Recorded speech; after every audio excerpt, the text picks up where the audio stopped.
સેવા યજ્ઞ એનજીઓ ફાઉન્ડેશનમાં પરમાર ઈશ્વરભાઈ છે, જે એમની પરિસ્થિતિ બહુ જ ખરાબ છે. એમને પગનો અપંગ છે. એમનું એક મકાન છે અહીંયા નરોડા સૂતરના કારખાના પાસે.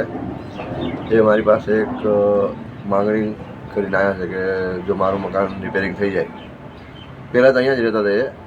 હવે અહીંયાથી મકાન ખરબડી ગયું છે, એટલા માટે અહીંથી ભાડે રહેવા ગયા છે. એમની પરિસ્થિતિ ખરાબ નહીં છે. હવે ભાડું ભરવાના બી અત્યારે પૈસા એમની પાસે છે નહીં. એવું એને વિચાર્યું કે મારું મકાન જે જૂનું ખરબડી ગયું છે એ થોડું રિપેરિંગ થઈ જાય અને હું ત્યાં રહેવા જાઉં. એટલે આપણી પાસે અત્યારે એવી આશાએ આવ્યા છે કે જેટલી મદદ થાય. એમને પૈસા નથી જોતા, પણ થોડું મકાન રિપેરિંગ થઈ જાય અને એ ત્યાં રહેવા આવે એવી અમારી એક અપેક્ષા છે. આપણી આપ સર્વદાતાશ્રીઓનો સહકાર છે. અત્યાર સુધી બધા કાર્યની અંદર આપનો સહકાર મળ્યો છે. જો આની અંદર બી આપનો સહકાર મળે અને એનું મકાન બી આપણે બતાવીએ છીએ. એમને બે શબ્દો એમની પાસે બી જાણીશું.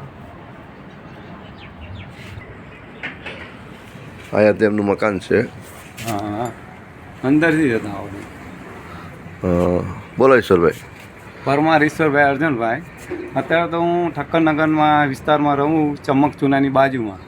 અને મારી ઘરની પરિસ્થિતિ એવી છે કે ઘર એકદમ ખખડી ગયેલું છે. તેના માટે નરેશભાઈ મેં વાત કરેલી કે મારે રિપેરિંગ કરાવવું છે. નીચેનું તળિયું નખાવવું છે અને આજુબાજુમાં પ્લાસ્ટર કરાવવું છે. અને ઉપર જે નળિયા છે તેમાંથી પાણી સખત પડે છે. અને જાદુ બાથરૂમને પણ મારે પ્લાસ્ટર કરાવવું છે. અને બારે પથ્થર નાખેલા, અહીંયા પણ પ્લાસ્ટર કરવું છે. અને બારે જમીનમાં થોડું ખરબડ થઈ ગઈ તો ત્યાં પણ મારે પ્લાસ્ટર કરવું. તો મારે મદદની જરૂર છે.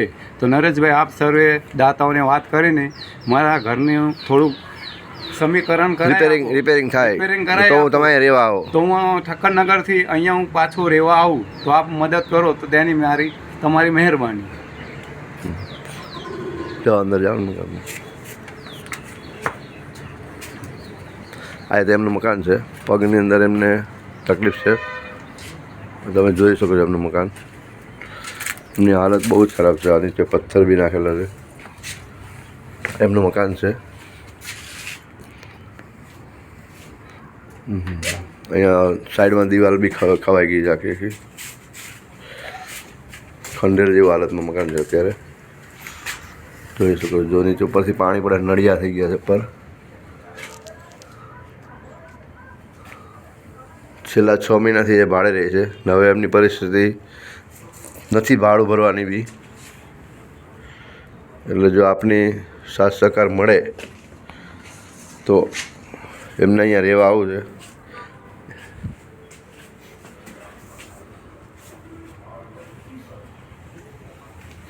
આ એમનું રસોડું છે, જોઈ શકો છો તમે.